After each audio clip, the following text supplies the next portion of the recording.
নমস্কাৰ, জয় হিন্দ, জয় অসম। পুনৰবাৰ স্বাগতম জনাইছোঁ মোৰ চেনেলৰ অন্য এটা ভিডিঅ'লৈ। আজিৰ এই ভিডিঅ'টোত আলোচনা কৰিম যিহেতু কয়লা বিভাগৰ ফালৰ পৰা বহুখিনি পদ মুকলি কৰি দিয়া হৈছে। এই পদসমূহত আপোনালোকে কেনেদৰে আবেদন কৰিব, আবেদন কৰিবলৈ আপোনালোকৰ বয়সৰ সময়সীমা কিমান বিচাৰিছে, এডুকেশ্যন কোৱালিফিকেশ্যন কিমান লাগিব, কেনেদৰে আবেদন কৰিব, আবেদন কৰোঁতে আপোনালোকে এপ্লিকেশ্যন ফিজ কিমান কাটিব লাগিব, সম্পূৰ্ণ তথ্য এই ভিডিঅ'টোত আলোচনা কৰিম। চ' ভিডিঅ'টো শেষলৈকে চাব, অলপ স্কিপ নকৰাকৈ।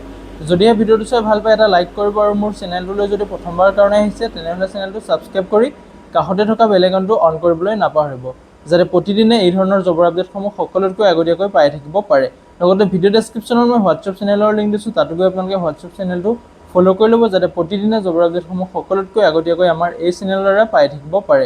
যিহেতু কয়লা বিভাগৰ ফালৰ পৰা বহুখিনি পদ মুকলি কৰি দিয়া হৈছে, কি পদ মুকলি কৰি দিয়া হৈছে আৰু আপোনালোকে এই পদসমূহত কেনেদৰে আবেদন কৰিব পাৰিব, আবেদন কেতিয়াৰ পৰা ষ্টাৰ্ট হ'ব আৰু লাষ্ট ডেট কেতিয়ালৈকে আছে, এপ্লিকেশ্যন ফিজ কিমান কাটিব লাগিব, সম্পূৰ্ণ তথ্য ভিডিঅ'টোত আলোচনা কৰিম। চ' ভিডিঅ'টো শেষলৈকে চাব, অলপ স্কিপ নকৰাকৈ।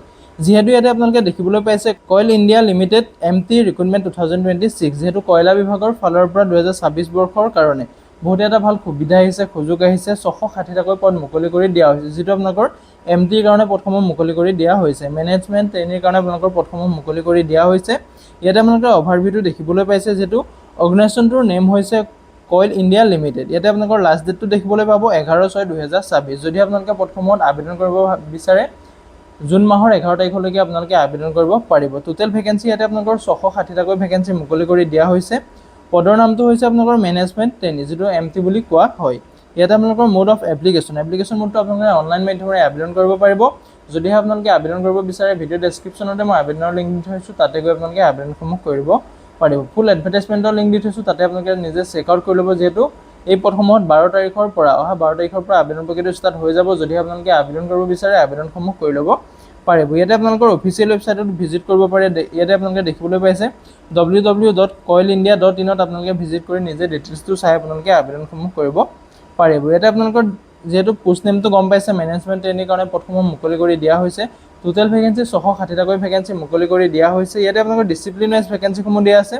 চিভিলৰ কাৰণে আছে আপোনালোকৰ 178টা পোষ্ট আছে, ইলেক্ট্ৰিকেলৰ কাৰণে আছে 221টা পোষ্ট আছে, মেকানিকেলৰ কাৰণে 145টা পদ আছে, ছিষ্টেমৰ কাৰণে 43টা আছে, ইলেক্ট্ৰনিক্স এণ্ড কমিউনিকেশ্যনৰ কাৰণে আপোনালোকৰ 38টা পদ আছে, আৰু জিঅ'লজিৰ কাৰণে 15টা পদ আছে, ইণ্ডাষ্ট্ৰিয়েল ইঞ্জিনিয়াৰিঙৰ কাৰণে 11টা পদ আছে, ৰাজ্য ভাষা যিটো আপোনালোকৰ হিন্দীৰ কাৰণে আপোনালোকৰ 5টা পদ আছে, আৰু আপোনালোকৰ যিটো কোম্পানীত আছে কোম্পানী ছেক্ৰেটৰীত আপোনালোকৰ 4টা পদ দেখিবলৈ পাব। এই পদসমূহৰ চেলাৰীৰ ক্ষেত্ৰত ক'বলৈ গ'লে আপোনালোকে যেতিয়া ট্ৰেইনিং কৰিব, ট্ৰেইনিং টাইমত আপোনালোকে ট্ৰেইনিং পিৰিয়ডত 60,000কৈ আপোনালোকে চেলাৰীসমূহ লাভ কৰিব পাৰিব, আৰু আপোনালোকে যেতিয়া 60,000 পৰা 1,80,000লৈকে আপোনালোকে এই পদসমূহত চেলাৰীসমূহ লাভ কৰিব পাৰিব। যিটো এটা বহুতেই ভাল সুবিধা আহিছে, সুযোগ আহিছে। 660টাকৈ পদ মুকলি কৰি দিয়া হৈছে।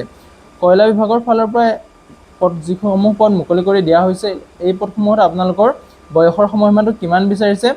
STৰ কেণ্ডিডেটৰ কাৰণে আপোনালোকৰ বয়সৰ এজুলেশ্যন থাকিব, SCৰ কাৰণে থাকিব, OBCৰ কাৰণে থাকিব। ইয়াতে আপোনালোকৰ বয়সৰ সময়সীমাটো দেখিবলৈ পাইছে। মিনিমাম বয়সটো আপোনালোকৰ 18 বছৰ হ'ব লাগিব, আৰু মেক্সিমাম বয়স আপোনালোকৰ 30 বছৰতকৈ বেছি হ'ব নালাগিব। লগতে আপোনালোকে এজুলেশ্যন ল'ব পাৰিব।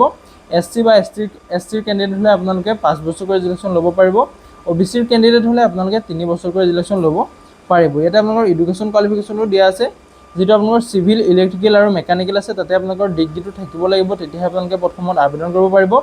60% মাৰ্কসহ আপোনালোকৰ যদি ডিগ্ৰীটো আছে তেতিয়া আপোনালোকে আবেদন কৰিব পাৰিব। যিটো আপোনালোকৰ ছিষ্টেমৰ কাৰণে আছে, তাতে আপোনালোকৰ যিটো ফাৰ্ষ্ট ক্লাছ ডিগ্ৰী লাগিব তাত আবেদন কৰিবলৈ। লগতে আপোনালোকৰ BE, BTech, BSc আপোনালোকৰ ইঞ্জিনিয়াৰিং থাকিব লাগিব, তেতিয়াহে আপোনালোকৰ ছিষ্টেমৰ যিকেইটা পদ আছে তাত আপোনালোকে আবেদন কৰিব পাৰিব। লগতে আপোনালোকৰ যিটো ইলেক্ট্ৰনিক্স আৰু কমিউনিকেশ্যনৰ পদ আছে, তাতো আপোনালোকৰ BE, BTech, BSc বিচাৰিছে। যদিহে আপোনালোকে BE, BTech, BSc কৰি থৈছে, এই পদসমূহতো আপোনালোকে আবেদন কৰিব পাৰিব। লগতে আপোনালোকৰ যিটো জিঅ'লজি পদ আছে, তাতে আপোনালোকৰ MSc বিচাৰিছে, MTech বিচাৰিছে। যদিহে আপোনালোকে MSc, MTech কৰি থৈছে, তেতিয়া আপোনালোকে জিঅ'লজি পদসমূহত আবেদন কৰিব পাৰিব।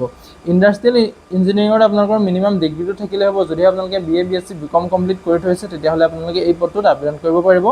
ৰাজ্য ভাষা যিটো আপোনালোকৰ হিন্দীৰ কাৰণে আপোনালোকৰ 5টা পদ মুকলি কৰি দিয়া হৈছিলে, তাতো আপোনালোকৰ MA বিচাৰিছে, আৰু MA বিচাৰিছে আপোনালোকৰ হিন্দীত আপোনালোকে মেজৰ লৈ MA কমপ্লিট কৰিব লাগিব, তেতিয়াহে আপোনালোকে এই পদটোত আবেদন কৰিব পাৰিব। মিনিমাম আপোনালোকৰ 60% মাৰ্ক থাকিব লাগিব। যিটো আপোনালোকৰ কোম্পানীৰ ফালৰ যিখিনি পদ আছে, যিটো আপোনালোকৰ কোম্পানী ছেক্ৰেটৰী পদ আছে, তাতে আপোনালোকৰ গ্ৰেজুৱেশ্যন থাকিলে আপোনালোকে এই পদসমূহতো আবেদন কৰিব পাৰিব। যদি আপোনালোকে BA BSc BCom যিকোনো কমপ্লিট কৰি থৈছে তেতিয়াহ'লে আপোনালোকে কোম্পানীৰ ছেক্ৰেটাৰী পদসমূহতো আবেদন কৰিব পাৰিব। এতিয়া এপ্লিকেশ্যন ফিজটোৰ ক্ষেত্ৰত ক'বলৈ গ'লে যিসকল জেনেৰেল কেণ্ডিডেট আছে তেওঁলোকে 1000 টকাৰ প্লাছ GST 180 টকাকৈ আপোনালোকে পে'মেণ্ট কৰিব লাগিব। টোটেল আপোনালোকৰ 1180 টকা পে'মেণ্ট কৰিব লাগিব। যিসকল OBC কেণ্ডিডেট আছে তেওঁলোকে 1000 টকা প্লাছ 180 টকা GST দিব লাগিব, তেওঁলোকেও 1180 টকা পে'মেণ্ট কৰিব লাগিব। আৰু EWS সকলেও ইয়াতে 1180 টকা পে'মেণ্ট কৰিব লাগিব। বাকী যিসকল ST কেণ্ডিডেট আছে বা SCৰ কেণ্ডিডেট আছে, PWBDৰ যিসকল কেণ্ডিডেট আছে, কইল ইণ্ডিয়া লিমিটেডৰ এমপ্লয়িজৰ কাৰণে আপোনালোকৰ কোনো ধৰণৰ এপ্লিকেশ্যন ফিজ কাটিব নালাগে। পে'মেণ্টটো আপোনালোকে অনলাইন মাধ্যমেৰে পে'মেণ্ট কৰিব পাৰিব। Debit card, credit card, net banking যিকোনো মাধ্যমেৰে আপোনালোকে পে'মেণ্ট কৰিব পাৰিব। যদিহে আপোনালোকে প্ৰথমত ইণ্টাৰেষ্টেড হয়, এলিজিবল হয়, ভিডিঅ' ডেছক্ৰিপশ্যনতে মই ফুল এডভাৰটাইজমেণ্টৰ লিংক দিছোঁ, তাতে গৈ আপোনালোকে নিজে চেকআউট কৰি আবেদনসমূহ কৰি ল'ব পাৰিব। ইয়াতে আপোনালোকৰ যিহেতু ইম্পৰ্টেণ্ট ডেটসমূহ ইয়াতে দিয়া আছে, দেখিবলৈ পাইছে। যিহেতু নটিফিকেশ্যন ৰিলিজ কৰি দিয়া হৈছিলে 8 তাৰিখে, যিহেতু এই মাহৰ 8 তাৰিখে নটিফিকেশ্যন ৰিলিজ কৰি দিয়া হৈছিলে। এপ্লাই ষ্টাৰ্টটো আপোনালোকৰ 12 তাৰিখৰ পৰা আৰম্ভ হ'ব। যিহেতু আজি 9 তাৰিখ হৈ গ'ল, 12 তাৰিখৰ পৰা এই প্ৰথমত আবেদন প্ৰক্ৰিয়াটো ষ্টাৰ্ট হৈ যাব। ইয়াতে আপোনালোকৰ যিটো লাষ্ট ডেট আছে, লাষ্ট ডেটটো আপোনালোকৰ 11 জুনলৈকে আছে। যদি আপোনালোকে আবেদন কৰিব বিচাৰে 11 জুনলৈকে এই প্ৰথমত আবেদন কৰিব পাৰিব। বাকী আপোনালোকে যদিহে আবেদন কৰিব বিচাৰে, ভিডিঅ' ডেছক্ৰিপশ্যনতে মই আবেদনৰ লিংক দিছোঁ, তাতে গৈ আপোনালোকে আবেদনসমূহ কৰি ল'ব পাৰিব। যিহেতু এটা বহুতেই ভাল সুবিধা আহিছে, সুযোগ আহিছে কয়লা বিভাগৰ ফালৰ পৰা। যদি আপোনালোকে পদসমূহৰ প্ৰতি ইণ্টাৰেষ্টেড হয়, এলিজিবল হয়, আবেদনসমূহ কৰি ল'ব পাৰিব। ফুল এডভাৰটাইজমেণ্টৰ লিংক মই ভিডিঅ' ডেছক্ৰিপশ্যনত দিয়া আছে, তাতে গৈ আপোনালোকে আবেদনসমূহ কৰি ল'ব পাৰিব। নিজে চেকআউট কৰি কিমানখিনি পদ মুকলি হৈছে, ক'ত কিমান আপোনালোকৰ এডুকেশ্যন কোৱালিফিকেশ্যন বিচাৰিছে, নিজেও আপোনালোকে চেকআউট কৰি আবেদনসমূহ কৰিব পাৰিব। যদিহে ভিডিঅ'টো চাই ভাল পালে এটা লাইক কৰিব, আৰু মোৰ চেনেলটোলৈ যদি প্ৰথমবাৰ কাৰণে আহিছে তেনেহ'লে চেনেলটো ছাবস্ক্ৰাইব কৰি কাষতে থকা বেল আইকনটো অন কৰিবলৈ নাপাহৰিব, যাতে প্ৰতিদিনে জবৰ আপডেটসমূহ এইটো চেনেলৰ দ্বাৰা আপোনালোকে পাই থাকিব পাৰে। লগতে ভিডিঅ' ডেছক্ৰিপশ্যনত মই হোৱাটছএপ চেনেল আৰু টেলিগ্ৰাম গ্ৰুপৰ লিংক দিছোঁ, তাতো গৈ আপোনালোকে হোৱাটছএপ চেনেল আৰু টেলিগ্ৰাম গ্ৰুপটো ফ'ল' কৰি ল'ব, যাতে প্ৰতিদিনে জবৰ আপডেটসমূহ সকলোতকৈ আগতীয়াকৈ আমাৰ এই চেনেলৰ দ্বাৰা পাই থাকিব পাৰে। লগতে ভিডিঅ'টো সকলো বন্ধু বান্ধৱীলৈ শ্বেয়াৰ কৰি দিব। আজিলৈ ভিডিঅ'টো ইমানেই আছিলে। জয় হিন্দ, জয় অসম, বন্দে মাতৰম।